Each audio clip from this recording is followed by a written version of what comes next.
Tomen los asientos, hermanos, reciban su asiento. Vamos a compartir un salmo cortito, un salmo muy cortito, hermanos, para que en esta mañana podamos desarrollarlo. Dentro de los salmos graduales, dentro de los cánticos graduales que van del 120 al 134, vamos a compartir el 131. No es el salmo más corto, como el Salmo 117, pero es, hermano, un salmo muy corto, con 3 versículos, pero una profunda enseñanza que debemos de meditar y sobre todo, después de entender, aplicar a nuestras vidas. Este Salmo 131 tiene como título, dice, confiando en Dios, dice, ¿cómo? Como un niño, ¿verdad? Y luego dice, cántico gradual de David. Cántico gradual de David. Dice Jehová, versículo 1, no se ha envanecido mi corazón, ni mis ojos se enaltecieron, ni anduve en grandezas, ni en cosas demasiado sublimes para mí.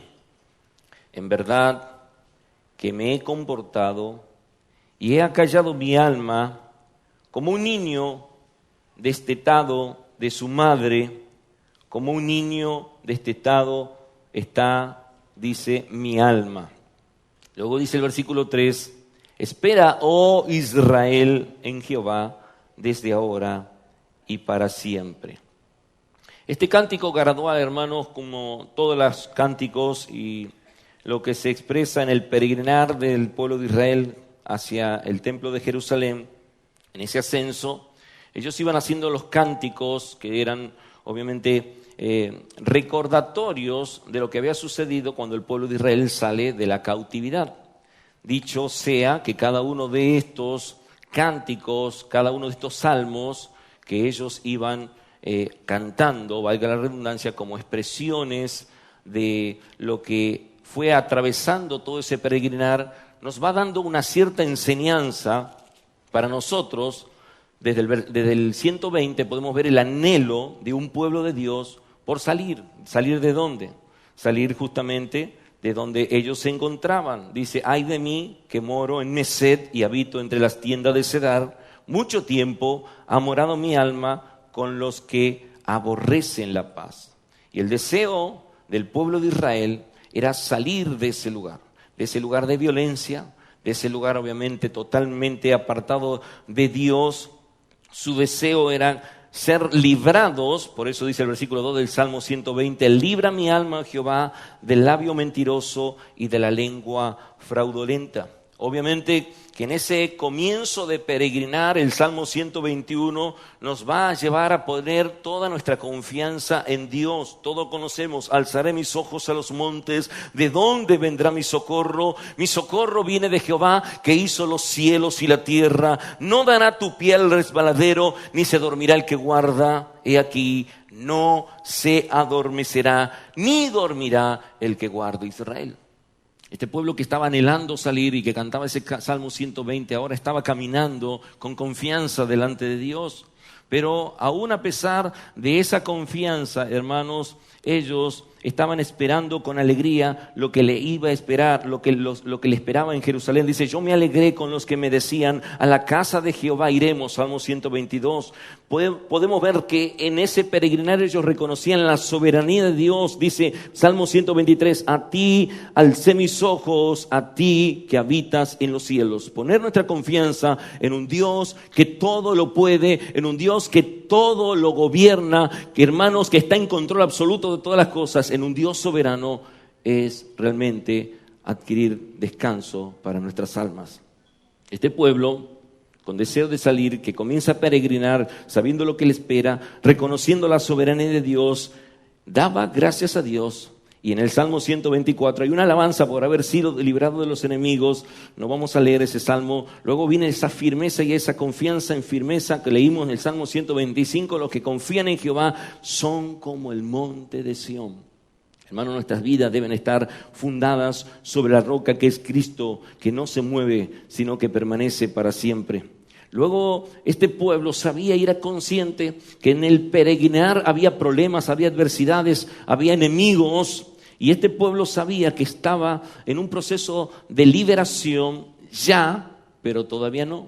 Este pueblo entendía esto, por eso el Salmo 26 habla de esa liberación ya, pero todavía no. Cuando Jehová hiciere volver la cautividad de Sión, seremos como los que sueñan. Dice, seremos como los que sueñan, entonces nuestra boca se llenará de risa y nuestra lengua de alabanza. Entonces dirán entre las naciones, grandes cosas ha hecho Jehová, grandes cosas ha hecho Jehová entre nosotros y estaremos alegres. Pero sabía que había un proceso donde dice, irán dando y llorando los que llevan la preciosa semilla, mas volverá con gozo trayendo sus gavillas. Nada podemos hacer sin la ayuda de Dios. ¿Cuándo están aquí en esta mañana? Nada podemos hacer sin la ayuda de Dios. Por eso el Salmo 127 habla de la prosperidad de Jehová para los que confían en Él. Dice, si Jehová no edificare la casa, en vano trabajan los que edifican. Si Jehová no guardare la ciudad, en vano vela la guardia. Por demás es que os levantéis de madrugada y vayáis tarde a reposar, y que comáis pan de dolores, pues que a su amado dará Dios el sueño. He aquí, herencia de Jehová son los hijos de Dios, y cosa de estima el fruto del vientre. Hermanos, aquí está haciendo mención que nada podemos hacer sin la ayuda de Dios. Y esa ayuda de Dios solo va a ser otorgada a los que le temen a Dios. Esa ayuda solamente va a ser otorgada a los que le reverencian a Dios, a los que confían en Dios. Hermanos, por eso es importante lo que dijo el pastor Nicolás al principio, porque lo que dijo el pastor Nicolás es el Salmo 128. En otras palabras, hermanos, dice, bienaventurado todo aquel que teme a Jehová, que anda en sus caminos. Cuando comieres el trabajo de tus manos, bienaventurado serás y te irá bien. Y ahí podemos ver todas las bendiciones otorgadas por Dios a aquellos que le temen, a aquellos que le honran, a aquellos que le reverencian, a aquellos que confían en el Señor, pero confían, hermanos, con un corazón constricto y humillado, diferente al Salmo 129, donde en el Salmo 129 vemos justamente que el que no le teme a Dios, hermanos, va a recibir la paga que le corresponde. El que no le teme a Dios va a recibir la justicia de Dios por no temer a Dios. Muchos me han angustiado, decía el salmista, desde mi juventud. Puede decir ahora Israel, mucho me han angustiado desde mi juventud, mas no prevalecieron contra mí.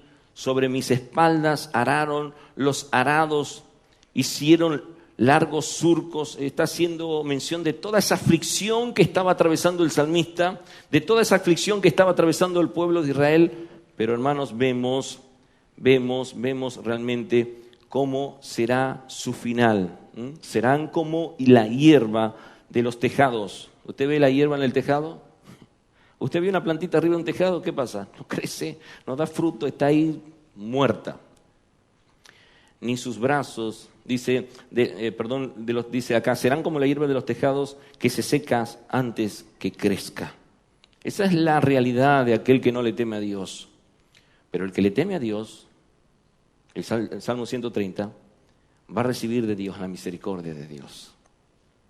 Entonces dice, de lo profundo Jehová, a ti clamo, Señor, oye mi voz, estén atentos tus oídos a la voz de mi súplica. Jehová, si mirares a los pecados, ¿quién, oh Señor, podrá mantenerse? Este salmo es importante para poder conectar el Salmo 131. Este salmo, hermanos, es fundamental. Aquellos que piden justicia y aquellos que reclaman justicia en base a sus propios méritos, a sus obras, a los que han hecho ello, van a recibir la justicia de Dios. Y la paga del pecado es muerte, dice la palabra de Dios.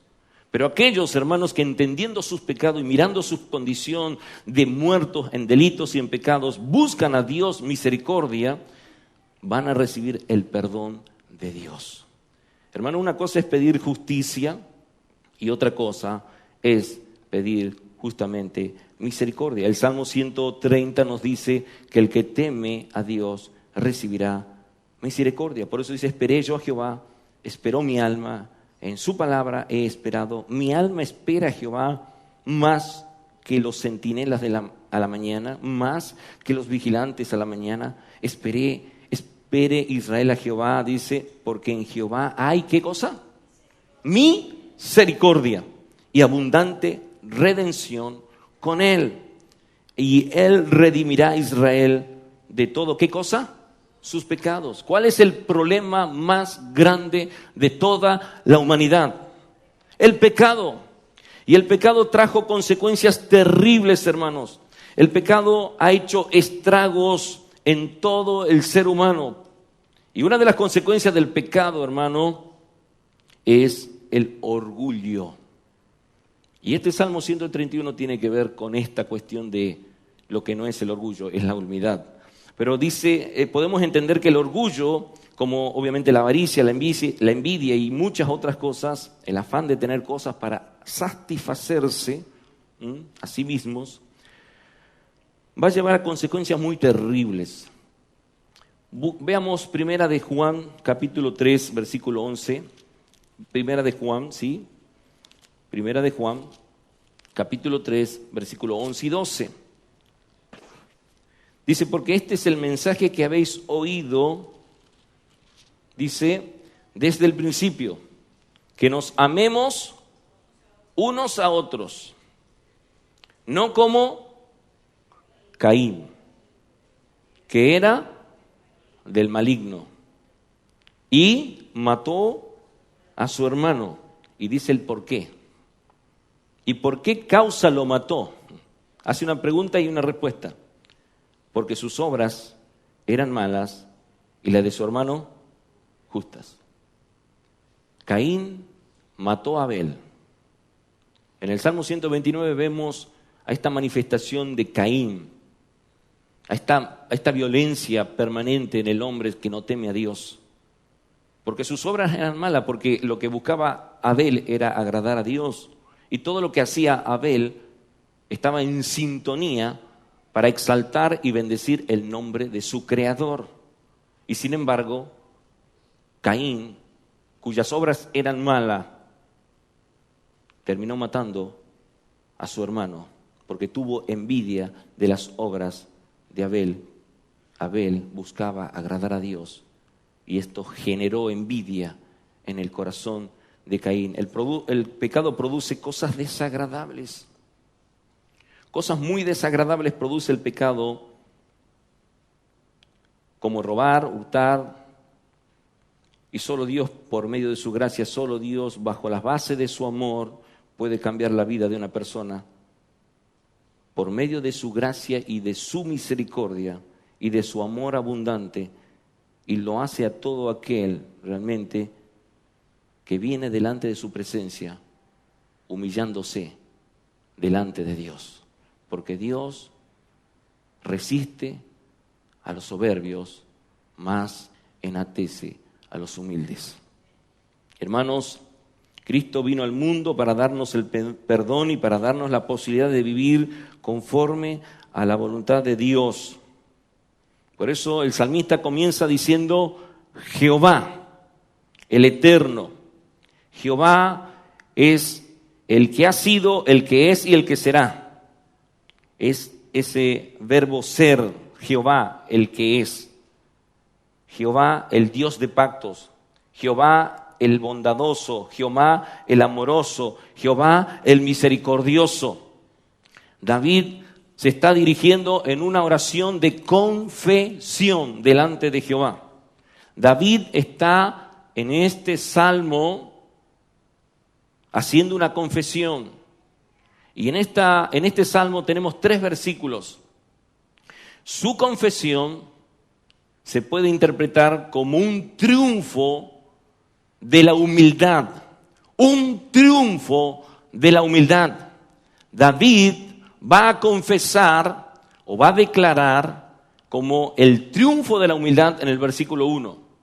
Él va a decir todas las palabras que vamos a desarrollar como un triunfo de la humildad. Él está declarando en el primer versículo ese triunfo de la humildad. Luego va a ilustrar este triunfo de la humildad en el versículo 2, comparándolo como a un niño. Hace una comparación, hace una ilustración, usa un ejemplo, pero como un niño, no cualquier niño, un niño destetado. Y vamos a entender esto, para luego, obviamente, hacer un llamado en el versículo final, para que todos puedan imitar eso que David había experimentado, que era una vida de humildad ante el Señor. El versículo 1 dice: Jehová, no se ha envanecido mi corazón. Y nosotros podemos ver, hermanos, que hay seguridad en la humildad. Hay seguridad en la humildad y tranquilidad cuando una persona realmente sabe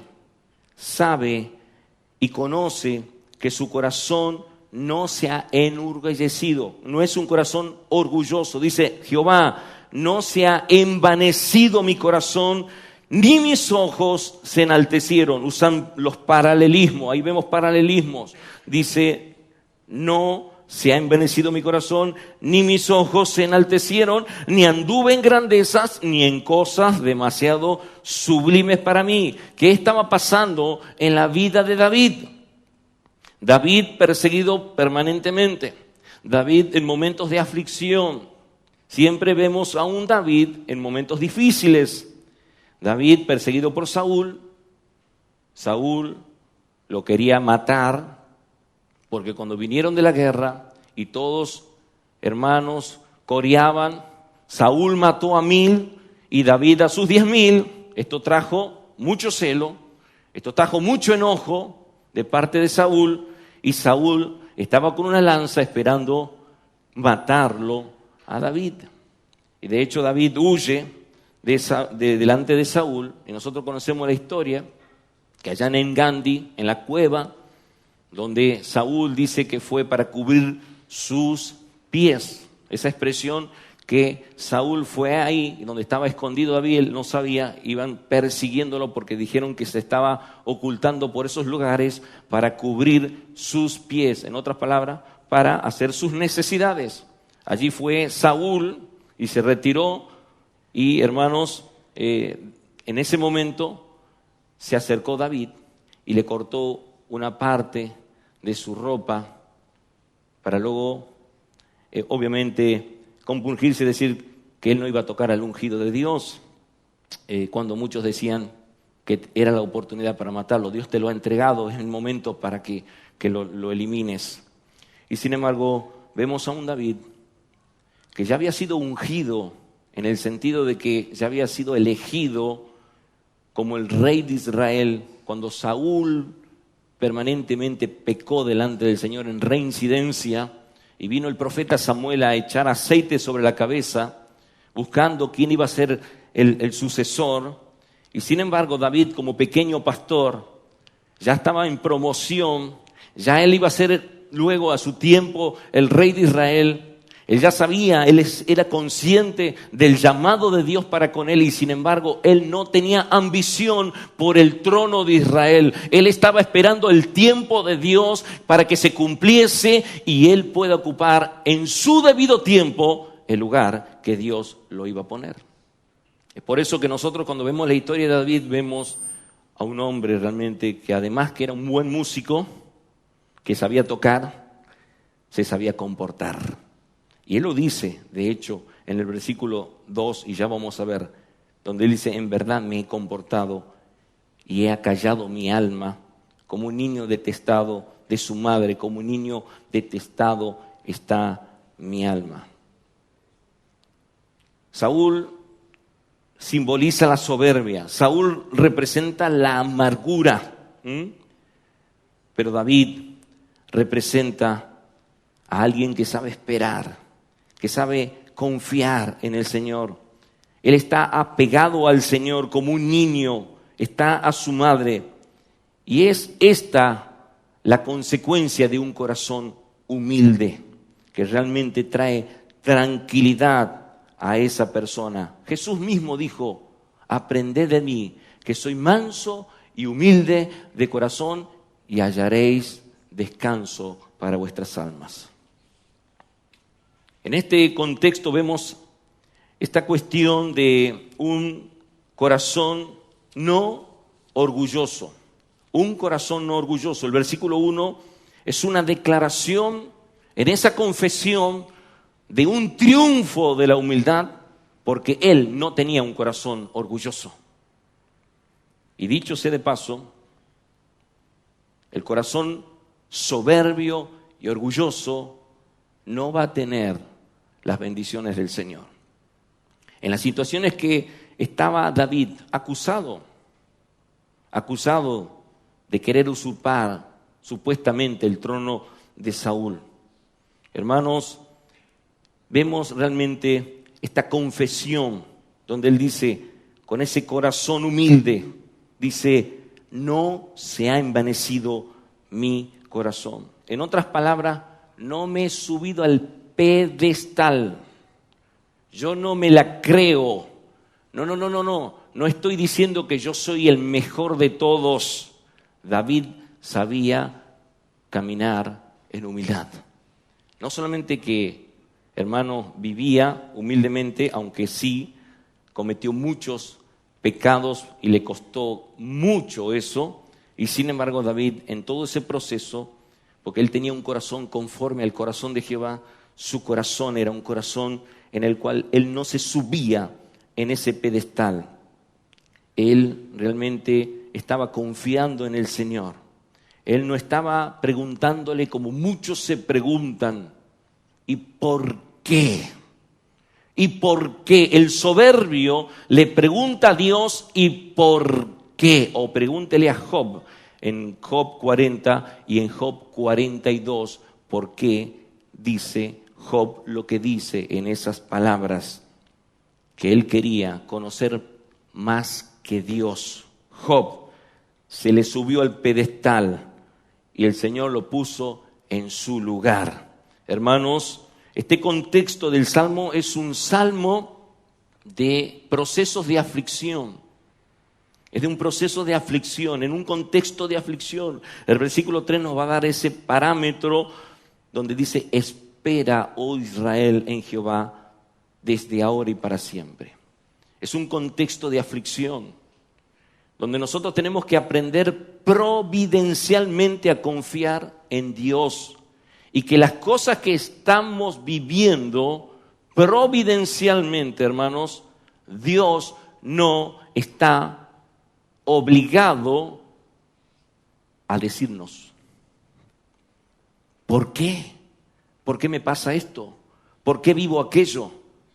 Dios está en control de todas las cosas y no está obligado a decirnos todo lo que nosotros quisiéramos saber. Por eso David entendía esta cuestión, donde él no iba más allá.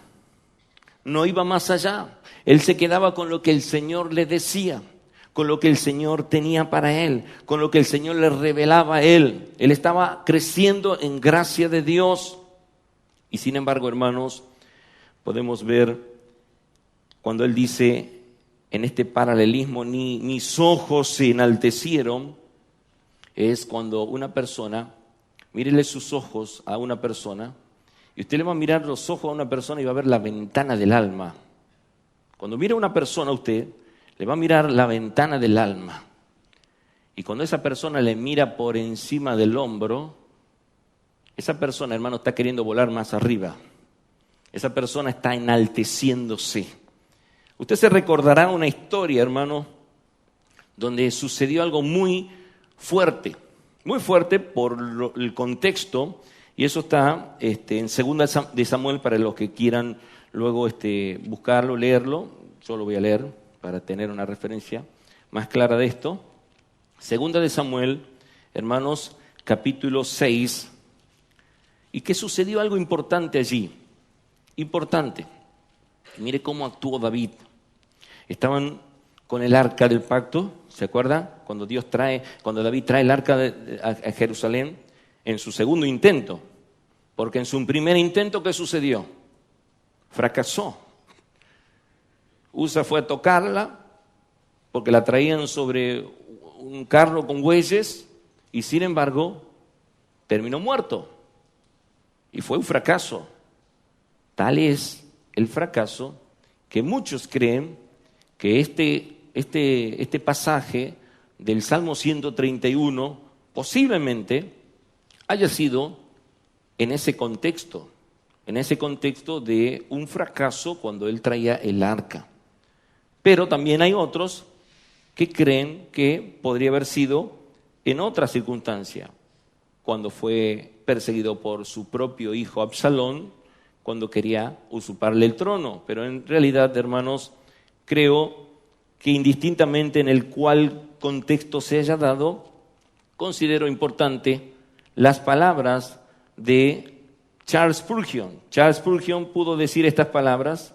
Hermanos, permítame ahora que se me bloqueó el celular. Tengo aquí. Bueno, ¿para qué lo bloqueé? Charles Spurgeon dijo: cualquiera sea la ocasión de este contexto histórico del Salmo 131, es una hermosa negación del orgullo, la arrogancia y la ambición egoísta. Es uno de los salmos más cortos para leer, pero es uno de los más largos para comprender y aplicar. Habla de un niño pequeño, pero que tiene una experiencia como un hombre maduro en Cristo. Este salmo está haciendo mención de una realidad. Y podemos ver, por ejemplo, en el versículo 14 de 2 de Samuel, capítulo 6, dice: y David danzaba.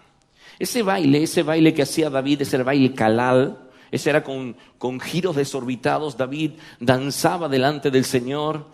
Muchos hemos visto algo en la película o algo por el estilo, como para tener alguna imagen cercana.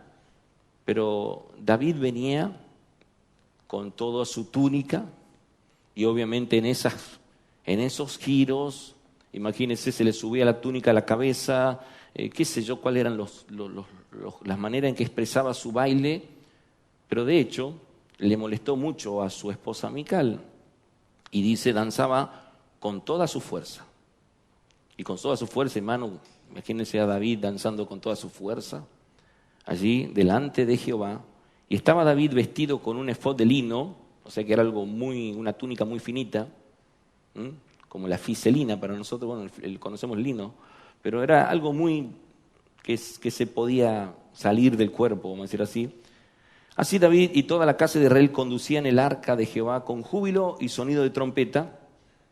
Y dice el versículo 16, y cuando el arca de Jehová llegó a la ciudad de David, aconteció que Mical, hija de Saúl, miró desde la ventana, ella desde arriba, por sobre el hombro, dice, y vio al rey David que saltaba y danzaba delante de Jehová, y le menospreció en su corazón.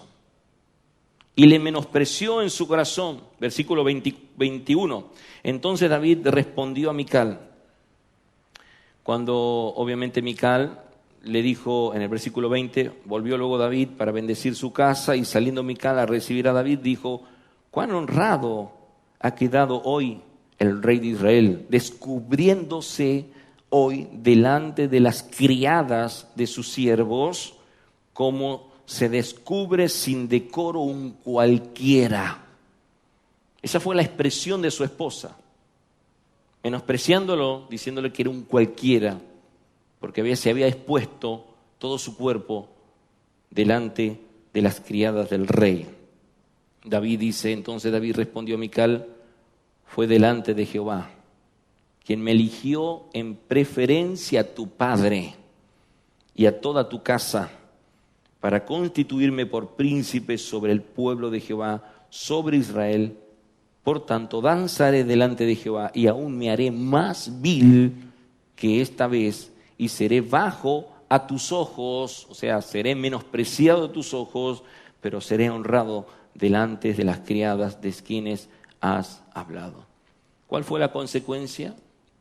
¿Cuál fue la consecuencia de toda esta situación? Salmo 129. Mical nunca tuvo hijos hasta el día de su muerte. Un juicio de Dios por haber hablado del elegido de Dios. Hermanos, vemos esta realidad y yo sé que se va a hacer un poquito largo, pero quiero dar el contexto porque hay un pasaje muy, muy conocido, ustedes lo conocen, y vamos a ir a este Proverbios 6, ya saben ustedes, ese Proverbios 6 es palabra de Dios, hermano. No mire para otro lado, es palabra de Dios, usted la conoce, versículos 16, dice, 6 cosas aborrece Jehová, y aún 7 abomina su alma. Y miren el nivel que pone esta cuestión de la arrogancia. Mire ese nivel que Dios le da, ese estándar de Dios. ¿A dónde lo pone Dios? No, el arrogante no pasa nada. El homicida sí. No, Dios dice esto. Los ojos altivos, arrogancia. La lengua mentirosa. Las manos derramadoras de sangre inocente, o sea, homicidas. El corazón que maquina pensamientos inicuos. Los pies presurosos para correr al mal. El testigo falso que habla mentiras. Y el que siembra discordia entre los hermanos. Esas cuestiones aborrece Dios. Y en ese mismo nivel de arrogancia está el homicida, está el mentiroso, está el que corre, hermano, tras el mal, está el que siembra discordia entre los hermanos. Por lo tanto, hermanos, este es un pasaje que nos va a llevar a nosotros ante la confesión de David de un triunfo de victoria o de un triunfo de la humildad confesada o declarada, cuando él dice, ni anduve en grandeza. La respuesta de David es cuando de alguna manera fue acusado, ¿no? Fue acusado de algunas cuestiones de ambiciones. Hay un pasaje que está en 1 Samuel 18, 17 y 18, donde Saúl le quiere dar su hija mayor y él dice, no, ¿quién soy yo? La pregunta, o lo que se pregunta David es, ¿quién soy yo? Ese quién soy yo es importante entenderlo, porque ahí está hablando justamente de una posición de David totalmente, de un hombre humilde, que él consideraba que no merecía eso. Yo no merezco esto. Saúl, sabiendo que no lo podía controlar, quería hacerlo su yerno. Saúl estaba pensando que se le venía un problema grande, él lo miraba con ojos de problemas y sin embargo no entendía la soberana voluntad de Dios en su providencia divina. Y cuando en el versículo 17 y 18 de 1 de Samuel capítulo 18 dice, entonces dijo Saúl a David, he aquí yo te daré Merac, mi hija mayor, por mujer con tal que me seas hombre valiente y pelees las batallas de Jehová. Mas Saúl decía, no será mi mano contra él, sino que será contra él la mano de los filisteos. Quería mandarlo a matar. Pero David respondió, ¿quién soy yo? ¿O qué es mi vida? ¿O las familias de mi padre en Israel para que yo sea yerno del rey? Primera de Crónicas, capítulo 17, otra expresión casi similar. Primera de Crónicas, capítulo 17, versículo 16. Vamos a ver desde el 11. Y cuando tus días sean cumplidos, acá está Natán profetizando, dice, y cuando tus días sean cumplidos para irte con tus padres, levantaré descendencia después de ti a uno de entre tus hijos y afirmaré tu reino. Y él me edificará casa y yo confirmaré su trono eternamente. Yo seré por padre y él me será por hijo. Y no quitaré de él mi misericordia como la quité de aquel que fue antes de ti, hablando de Saúl, sino que lo confirmaré en mi casa y en mi reino eternamente, y su trono será firme para siempre. Conforme a todas estas palabras y conforme a toda esta visión, así habló Natán a David. Y luego dice el versículo 16, después que escuchó todo eso, ¿cómo saldría usted después de todo escuchar todo eso? levantando las manos, saludando a todo el mundo, diciendo, ¡wow! No.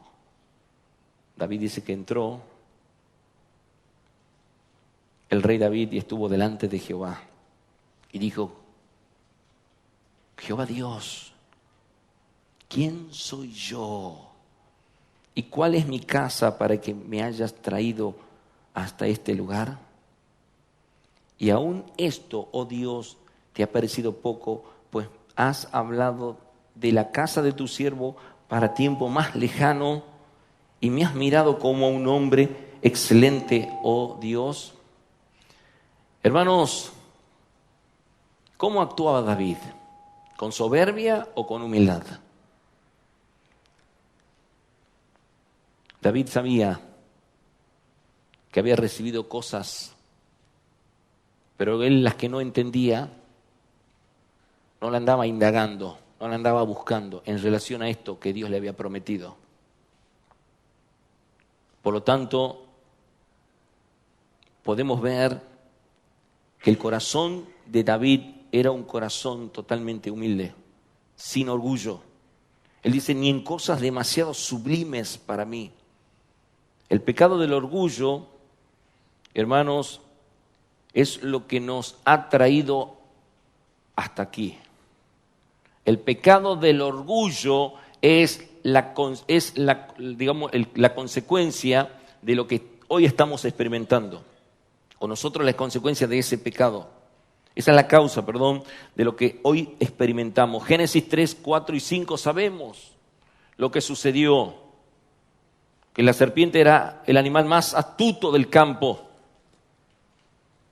Y obviamente le prometió cosas que en el orgullo. Entonces la serpiente le dijo a la mujer, no moriréis, no pasa nada. Sino que sabe Dios que el día que comáis de él serán abiertos vuestros ojos y seréis como Dios, sabiendo el bien y el mal. Seréis como Dios, sabiendo el bien y el mal. Y ella quiso esas cosas sublimes. Yo quiero eso. Pero Deuteronomio 29 nos pone un freno de mano. Las cosas secretas pertenecen a Jehová, mas las reveladas son para nosotros y para nuestros hijos. Hay cosas secretas, hermanos, por las cuales nosotros no podemos indagar, no podemos entrar. David se mantuvo humilde ante tantas revelaciones, visiones, promesas. Era un corazón que no se enorgullecía, pero también era un corazón que no se quejaba. Era un corazón que no se quejaba, hermanos. Por eso David en el versículo 2 dice esas palabras. En verdad que me he comportado. ¿Cómo actuaba David? Se comportaba. Esa expresión, cuando uno usa, comportate. Comportate. Ey, ubicate. Epa. No. Al lugar. Al lugar. Un corazón que no se queja. David sabía que iba a ser el rey de Israel. El profeta Samuel lo ungió. Pero él se comportaba. Y él dice cómo se comportaba. Se comportaba. Estaba tranquilo. Estaba quieto, acallado, tranquilo, quieto, esperando el tiempo de Dios.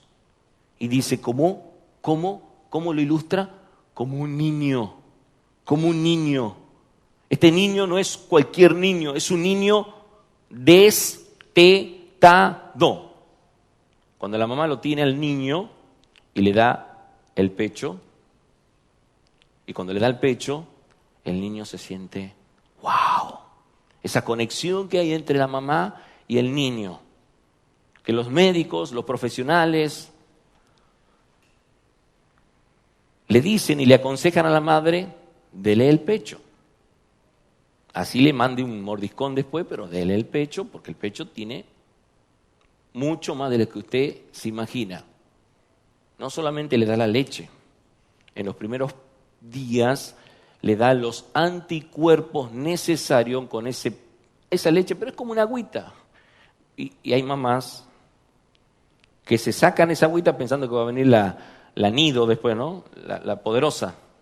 Pero si es la calostra, es la agüita, es la que le da los anticuerpos, las inmunoglobulinas necesarias para la defensa del niño en su primera etapa, para que el niño no tenga diarreas. Y sin embargo, hermanos, ese niño se siente complacido con esa agüita. Y luego ya más grande, ya abre la boca más grande, quiere morder más y un montón de cosas. Muchos se ríen porque hacían eso en su etapa.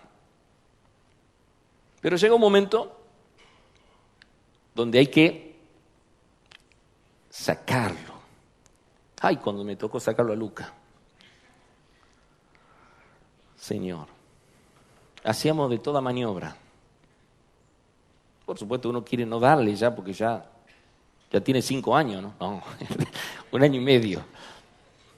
Algunos están paraditos, vienen del jardín y siguen todavía ahí. No, es otra etapa. Ya pasó la leche, ahora el alimento sólido.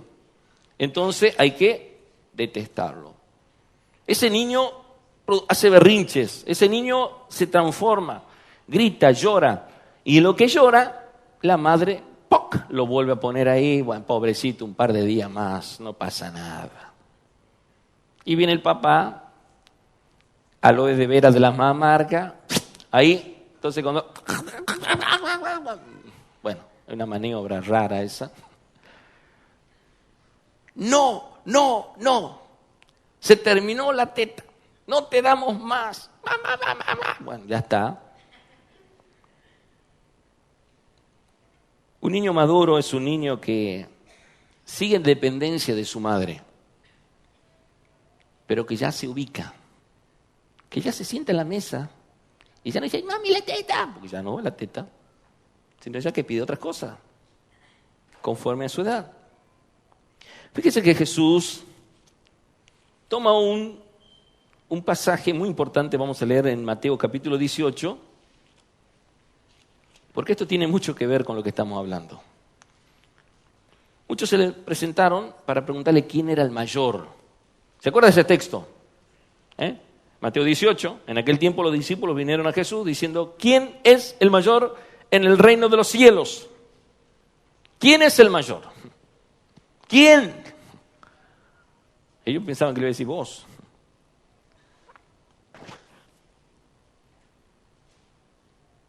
Y llamando Jesús a un niño, lo puso en medio de ellos. Mire ese ejemplo, mire esa ilustración. Y dijo, de cierto os digo, que si no os volvéis, y le voy a agregar algo ahí, para que sea interpretado. Si no os volvéis humildes y os hacéis como niños, no entraréis en el reino de los cielos. Ese humilde encaja ahí, porque la realidad es que ellos venían con mucha soberbia preguntándole a Dios quién era el mayor.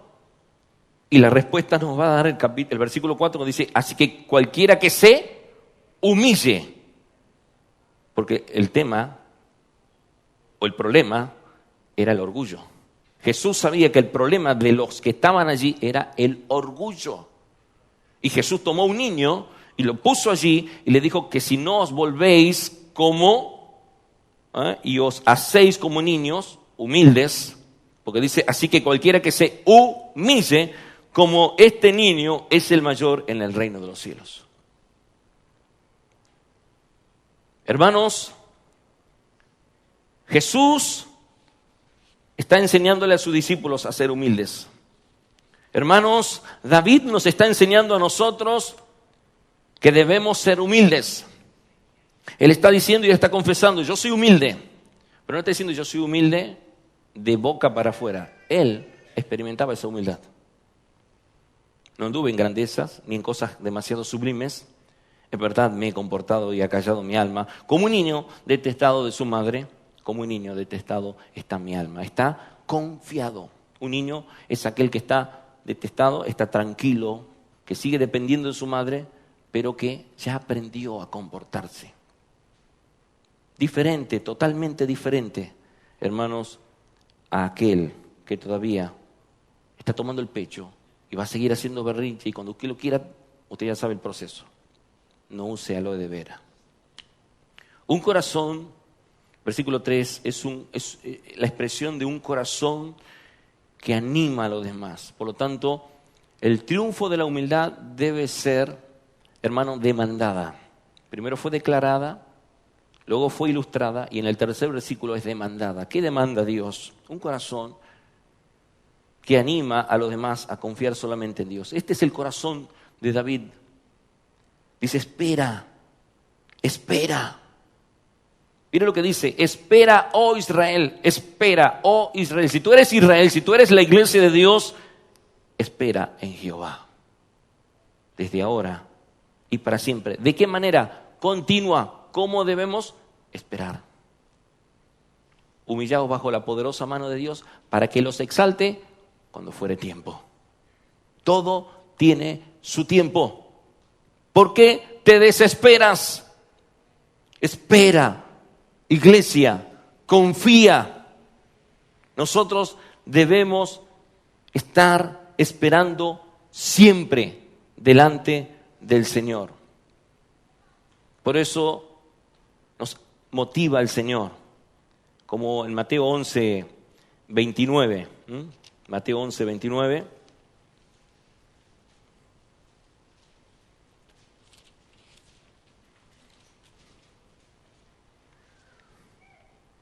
Dice, llevad mi yugo sobre vosotros. Y dice, aprended de mí, que soy manso y humilde de corazón. ¿Y cuál es la consecuencia? Hallaréis descanso para vuestras almas. Esto nos enseña una relación sencilla y sincera con Dios. Una relación que debe ser sencilla, como un niño maduro que aprendió a comportarse. Hermano, hay gente grande en la iglesia que da dolores de cabeza, mire, Santo Rey. Inmaduros,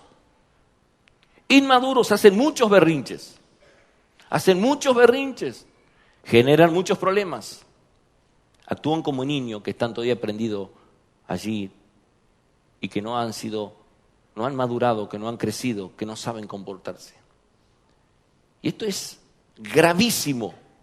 Por eso, en todo esto, hermanos, podemos interpretar la necesidad que tenemos nosotros de aprender a confiar en este Dios con un corazón contrito y humillado. Cuando nosotros nos acercamos a Dios con un corazón contrito y humillado, sabemos que Dios nos va a responder. Sin exigirle a Dios, sin levantar la mano contra Dios, sin decirle, ¿cuándo me vas a bendecir? Congrego, oro, predico, hago esto y un montón de cosas, hermanos. No, ese corazón soberbio será despreciado delante del Señor. Pero un corazón humilde es un corazón que confía en Dios, que cuando ora, hermanos, dice, Señor, hágase tu voluntad aquí en la tierra como en el cielo. No. Si tú quieres, pasa de mí esta copa, pero no se haga como yo quiero, sino que se haga como tú quieres, porque tú eres el único que sabe hacer las cosas y quiero hacer las cosas a tu manera. Yo quiero hacer las cosas a tu manera. ¿Cuántos en esta mañana quieren aprender a hacer las cosas en dependencia de Dios, a la manera de Dios, para la gloria de Dios? Entonces, hermanos, aprenda a vivir en humildad. Aprenda a vivir en humildad. Porque si usted está todavía en el banco y cree que tiene que estar acá al frente, hermano, y si es posible que sea eso, gloria a Dios, en el tiempo de Dios se va a dar. Pero si usted está desesperándose allí en el banco diciendo, si yo tengo para dar mucho más que un Salmo 131, ya sabe la respuesta. Ya sabe la respuesta. Dios honra a los que le honran. Dios bendice a su pueblo. Dios se glorifica con los que le temen y confían en Él. Los que aman de verdad su palabra. Porque Él dijo, Si me amáis, guardad mis mandamientos. Hay una demanda delante del Señor, a ser humildes. No se le suba los humos. No ande corriendo y llevando y trayendo. No. Hermano, cuídese. Porque a veces estos pequeños detalles no los tenemos en cuenta. Y si no, fíjese el desastre que también en la otra cara, en el contraste de un rey, que en un momento, hablo del mismo rey David, en un momento, cuando todos los reyes salían a la guerra, se quedó en su palacio, hizo así y miró a Betsabé, adulterio, miró así, lo miró a Urías y dijo, homicidio. Quería tapar todo el pecado, porque en ese momento perdió la cordura, porque él creía que como era rey, él era dueño de la ovejita, como lo describe el profeta Natán. Y dijo, esta oveja es mía, soy el rey. Y sucedió todo lo que sucedió hasta que murió su hijo. Y toda esa cuestión de desgracia que vino, que quedó registrada en la Escritura, cuando en un momento determinado nos olvidamos de que el Señor nos dijo, aprended de mí que yo soy manso y humilde de corazón y hallaré descanso para vuestras almas. Pablo dijo, si tenéis comida y tenéis abrigo, estate contento. He aprendido a contentarme cualquiera fuere mi situación. Sé vivir en estrechez, en abundancia, en cualquier cosa, todo lo puedo en Cristo que me fortalece. Hermanos, hay gente que se queja porque no tiene el arroz marca chanchito y tiene el cuchicito. Hermanos, si tenés el chanchito, comelo, y si tenés el cuchicito, comelo. Dale gloria a Dios. Si tenés la Presto Pronta, comela, y si tenés la José López, comela. Dale gloria a Dios. Si tenés para tomar un mate cocido y no un café con leche, dale gloria a Dios. Dale gloria a Dios porque venís a congregar, porque venís a aprender. Dale gloria a Dios en todo momento. Cuando seamos agradecidos, cuando aprendamos, me incluyo, a darle la gloria al que vive y reina por los siglos de los siglos, vamos a tener vidas diferentes, porque vamos a ser humildes y mansos, como Cristo nos demanda a nosotros, para exaltar y bendecir su nombre. Oremos. Padre, te damos gracias a ti por este tiempo. Sabemos que necesitamos aprender de ti, Señor. Tu palabra dice, aprende de mí, y tú eres el ejemplo de humildad, no el rey David, porque en la aplicación de este Salmo 131, el ungido eres tú, Señor. Tú eres el ungido por excelencia. Y tú apareces allí en ese Salmo, Cristo, el ungido de Dios, el eterno de Dios. Y podemos ver en ti, Señor, el ejemplo más claro de humildad. El que se humilló hasta lo sumo. Oh, Santo Rey, ayúdanos. Que no tuvo en cuenta ser como Dios, sino al contrario. Nos deja profundas enseñanzas de una vida rendida a tus pies.